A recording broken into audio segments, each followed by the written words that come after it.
listening to the Recovered Life Show. Thank you so much for mentioning that, Kristina. What I love is the Recovered Life Network. I had a very busy day yesterday and I was traveling here and there. And, I was able to log on through the app and have conversations with people. I reconnected with a friend that I hadn't seen in recovery for years, and it all happened there totally for free on the app. And, just engaging in these conversations. So we always keep these conversations going after the show, after the live show in the Recovered Life community. So we hope to see everybody there. Look, a lot of pop culture news going on, and we're not a pop culture show. Nope. And this isn't necessarily about drinking, the segment, Kristina, but it is about behavior, which is part of the whole recovery scene, right? This whole Will Smith slap, we got to talk about it. We do. And, first I want to say I understand that there's a lot more going on in the world than this. However, it's rare that we get to see. Kristina, there is not anything going on in the world. There's so much going on. Don't you watch the news? This is the only thing going on. It is. And I had so many feelings about it. And so not to add to, the father around it. I'm not sure if that's the right word, fodder, I think. But the whole shocking part of it was that it was so magnified. Rarely do we get to see these bigger than life individuals making mistakes like that. We usually read about it, but rarely do we see it on live television. So it was shocking. I watched it one time, and frankly, I had a reaction to it, but I had more of a reaction when he shouted out to Chris. Will Smith shouted out to Chris saying, Lee, don't let my wife's name come out of your mouth. That actually stirred up a little bit of, that was a bit of a trigger for me, which sounds a little silly, but I always know to pay attention to that. And I remember that, my husband, we wanted to look at it again. I said, you know what, I don't need to see it again. And when I talked to people on Monday and Tuesday, my clients, all of them felt the same way. It was like a car crash. Like nobody wants to look at it. However, you're on the Oscars and, it looked staged to me until he said, what he said. And he was so angry. What did you think about it, Damon? Well, it's interesting because what this got, it didn't trigger me in any way. I didn't feel that way necessarily about it. I have a background of working with celebrities, so it's like I understand that celebrities are people, just like everybody else, right? And people are fallible. I know I'm fallible. I've done things that I, in retrospect, looking back, say, why did I say that? Why did I do that? I was disappointed, actually. I was a little disappointed because, I think that people that have celebrity have the ability to set a bar higher. Right. And I believe that it kind of wasn't called for. I understand, but you're kind of, as a celebrity, you're kind of putting yourself in that position, right? For people to be able to say that. And I really didn't think, honestly, that it warranted that strong of a response. Now, here's the thing.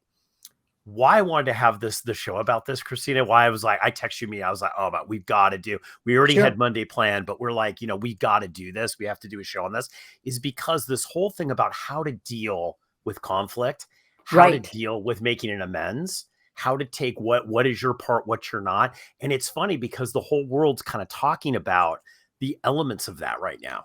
Absolutely. And it's interesting, as a person in the recovery community, we think about these things a lot. We cannot be afforded the luxury of holding on to resentments. We cannot we can't afford the idea of being in an emotional state that is confusing or frustrated. We have to get to the bottom of it. And after you've been around for a while, it gets a lot easier to prevent yourself from doing things that you have to go back and clean up, because I really don't like that part of it. And watching it, I'm a woman. And so I had my thoughts about the violent part of it. Like I said, and but I also believe words are violent too. And I was wondering, which part of that made sense. Women often don't go duke it out when they have a problem. They have to make a statement, they have to do things. And so I took some time before I decided what I would think about that. Now, having it be on a world stage, his humanity being, absolutely recorded, Yeah, I actually had a little bit of a codependent viewpoint. Are you ready for this? I know you I would. I know you I would. I felt bad for him because I thought, "Oh, you won the Oscar, Yeah, and now this will always be attached to it." Like, literally, I was like, "No," yeah. and felt bad for him, Well, I I will tell you, did. you know what the first thing came up for me, honestly? The first thing, obviously codependency came up because you're a codependency expert. Yes.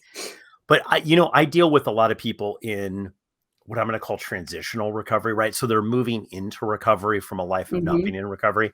And one of the things that's always big, especially with guys, I'm gonna stereotype here, is that impulse control, is the Mm, ability to hit the pause button. I always say hit the pause button, go outside of yourself, look at the situation and the feelings, and start sifting through what right. is appropriate at that time and what's not appropriate. I remember one of the things that we did, what this reminded me of is we did the holiday rescue thing, that servicing Yes. for people who were getting in, and we were talking about appropriate times to make amends. If this is your first Christmas sober, you don't go into Aunt Matilda's, and cousin Johnny's house and sit down and say, "Hey, remember all that crap?" And let me get you. It's just not the appropriate time. And I believe that he could have not laughed, right? Right. And Right. he Because he could have put a did. pause button on it. Yes, and then he could go later and say, "Look, that was inappropriate," and he Mhm. could have dealt with it in that way, He could have right? issued a statement as Yes. easily as he had to issue a statement about his own behavior, but he could have issued a statement the next day that said, "I don't know, I don't know if they're friends or not." I think a lot of us think that all celebrities are friends with each other because of the different, types of events that we see them at, so they may or may not have a relationship outside of this. Yeah. But I feel like he could have defended his wife's honor and the controversy over the alopecia because she had been so vulnerable about it. He could have said, I think that was low hanging fruit. And, part of me really believes that. But I know that you're right. They do open themselves up to that. I think he was probably embarrassed about the fact that he laughed, first and then got it later. It was almost like maybe there was some embarrassment about that. Maybe he was trying to right that wrong. I have no idea, but I'll tell you, it really made it uncomfortable for me, and I wonder, and since you were part of the biz for so long, what the producers and the people that were putting on the show, what they thought about it. I kind of thought that they would be really happy about it because it was such a Yeah. big deal. And so I felt like, "Oh, no, they're even gonna benefit on this incredibly human moment." Well, it's interesting. I think that typically when we're dealing with something like this, I think Mhm. when we see this, right, as just consumers or watchers or viewers of content, it typically is somebody who is under the influence of alcohol and drugs and it has a problem, right? Yes. And they come in and do that. I don't think that this is the case. And we're not basically, Christina and I aren't saying that this is the case with this. Here's my view, which is interesting. One, I think it was a bad look for everybody, for quite Mhm. honestly. Two, I don't think people care because I think it's PR. And I think, look, people don't consume content in the same way. I know I don't produce content in the same way that I used to produce content back in the day, right? So I think it's a mix, and that's sad. Actually, that's sad that our society says, well, we're just going to feed off of this. Um, Yes. the thing that's interesting, though, and why I originally wanted to do this segment was the whole amends side of this, because Yes. you have the impulse control on one side is like being able to hit the pause button, right? Right. And then the whole part is like, okay, well, now in retrospect, I've done something that I have to clean up my side of the street on, right? As we Right. always say in recovery. I didn't even like how that went down. You didn't? Why? Why, Yeah, Damon? I'm curious. all the details of this Mhm. because I really felt like I really felt, and people that are listening to this might feel the exact same way with this. It's not that people make God, I make so many mistakes, and I have popped off. I mean, we've talked about it. Like, Mhm. I was told very early on in sobriety, you can do anything you want as if you're willing to take the ramifications of it. If you're willing to Right. pay the price, you could, pop off. And, and sometimes I've been saying, you know what, I'll be, me, Kristina, like I'll say what's on my mind a lot of times. I have said stuff, and I've said, somebody had told me right before, it's like, hey, the ramifications of this are going to be big. And I'm like, so I'm willing to pay it. You're You ready. know what I mean? I'm You're willing to go ready. there sometimes, right? Yeah. 'Cause I'm not dead. You know what I mean? Yeah. But in retrospect, sometimes I said, you know what? I'm not upset that I popped off, because maybe it was warranted, but I'm upset that I went this far. And this is the obsessive compulsive Yes. side of after you get into recovery, right? Because it's this constant gauge. It's like, well, it was appropriate to say something. Like, for example, everybody's been in a situation, and I hear this a lot in 12-step groups, of somebody driving to a meeting or going to a doctor's appointment or going to work, and somebody's driving recklessly and almost Yes. killing people, right? To say something to them is not inappropriate. It No. might be dangerous in Los Yes, Angeles, these but it's days. not inappropriate. It It's not isn't. inappropriate. But then ramming your car into them or going crazy, and Right. that is like a step too far. So it's this. What I like about this is that what people are talking about is that gauge of what is, maybe it was appropriate to say something, but was it appropriate to yell that at that forum? Was it Right. appropriate to physically slap the guy before speaking with him? No, I don't think so. Right. Like, so no. it's like this balance. And I think, people in recovery really respond to this. They're really looking at this because they struggle with, I think, especially in early sobriety, impulse control.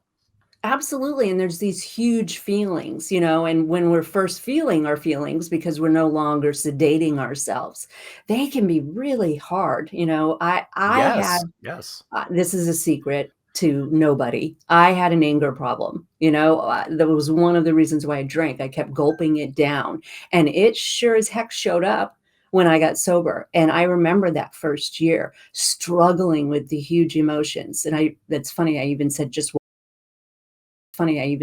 1 year. Stressed.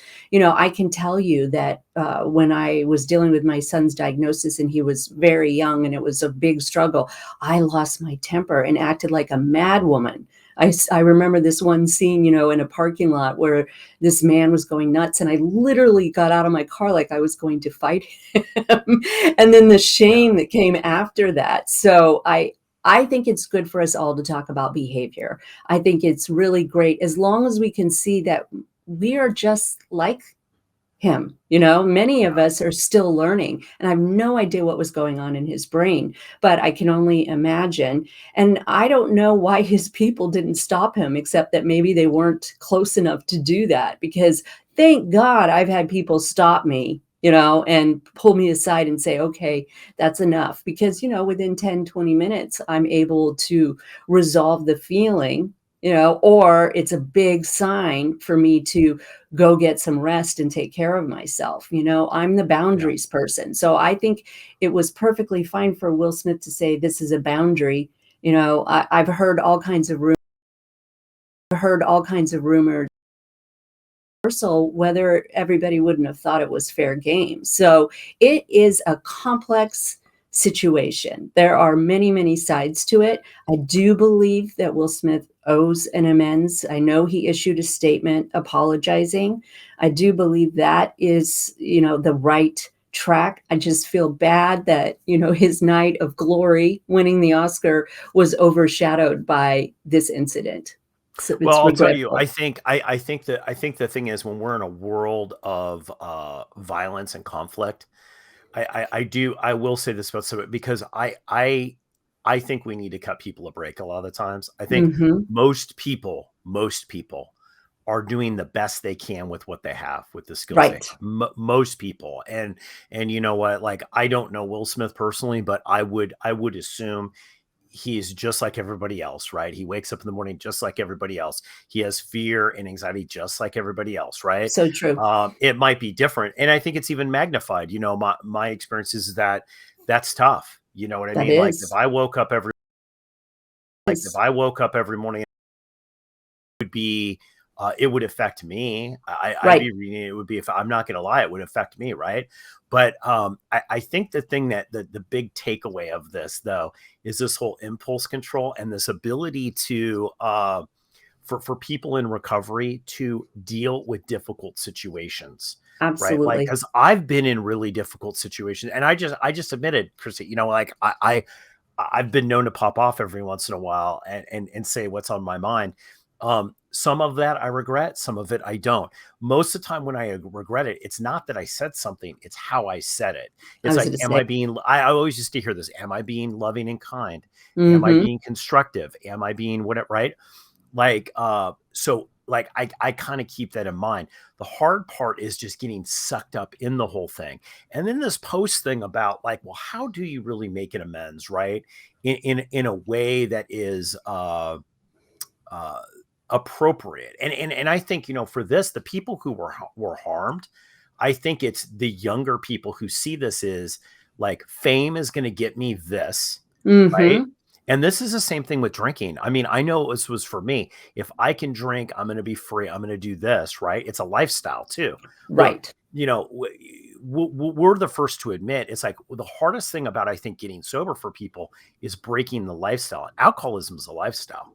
It is. And there's a And lot of positive things in that when it's working in the it lifestyle. is. And one of the stories that was overshadowed is that we lost the drummer of the Foo Fighters. He was Exactly. so young. I mean, he was our age, maybe a couple years younger, and had a well-documented fight with addiction and passed away, Taylor Yes. Hawkins. And so there is, I mean, the clear message is we have to do better. We have to do better. We have to care about each other more. And I don't know about a comic's boundaries or not. I'm certainly not a professional to state that, but I think both people had a hand in what happened, or all three of them, if you include his Yeah. wife. And so Well, we this have is to the do thing better. that we do. And, and the thing is about Taylor is that the thing is about the whole celebrity thing. And I think we should do a show just on this because, and I think I'd like to actually maybe have some sober celebrities on. Sure. One of the reasons, and I think 12 step groups in a way got this right, but culturally and the way information has changed, it's changed a lot. So I don't think it applies as much today Okay. with the whole influencer culture. But one of the reasons that early 12 step groups were like, we don't want anyone to say publicly that they're sober or not sober through this 12 step group is because they didn't want exactly things like this. Now, we're not talking about Will or Chris Rock, because so No. that's not the situation. But this is a perfect example of like, they don't want people saying, well, look, hey, that person's in there. That didn't work.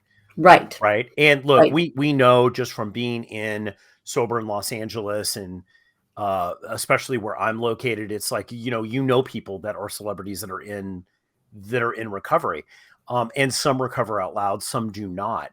But one of the reasons why I think a lot of celebrities don't is that they know that they might be caught up in something, right? Right. Some sort of discussion. And if it's interpreted or even a role that they play, if it's interpreted that they're a hypocrite or they're not doing the deal, they don't want to be that example.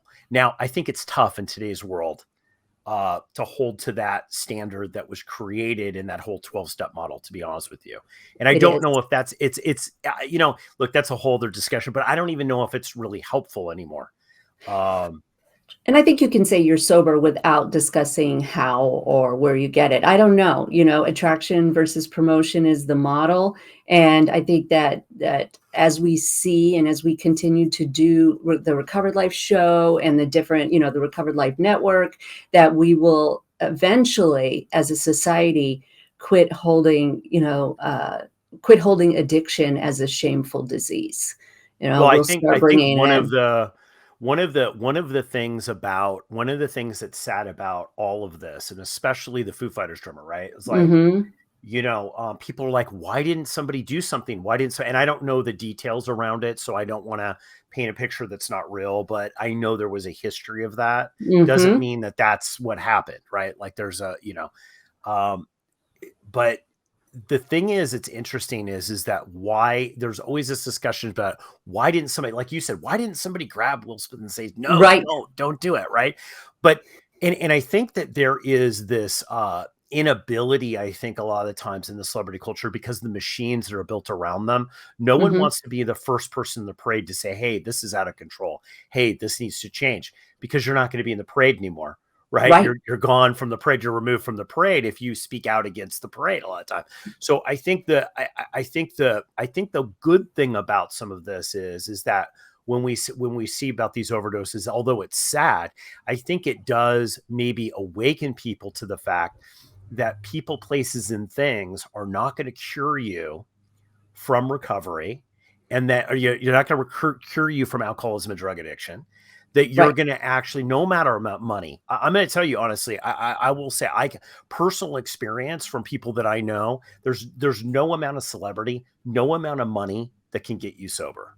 right. Matter of fact, I think people that have celebrity and money have a harder time getting sober I agree, because they Damon. have too many options, Right, right? right. There's too many options. If you have $5 in your pocket and you're broke in Cleveland, Ohio, you have very little options, right? So If you've true. got a couple $100 million in the bank and a posse of people around you that will do anything that you want them to do, um, it's much more easy to get different options. They might not So be the true. right options, but they Right. are options. Yeah, they don't have to clean up their own messes. They have the people to do that, and so I agree with you wholeheartedly that, that it's harder, for a person with means to get sober.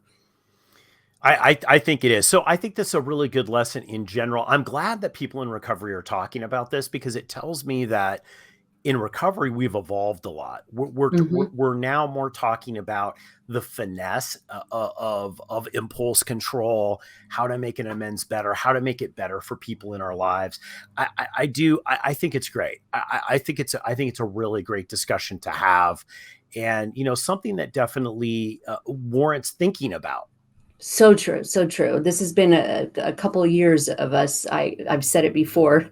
The world is doing its own inventory right now and figuring out some Yes. things. Yes. Hopefully. Well, you know what, Kristina, the world is a crazy place right now too. And I think a lot of people in recovery, that we're absorbing this a lot. We absorb Mm. what's coming back at, I think I've said it before.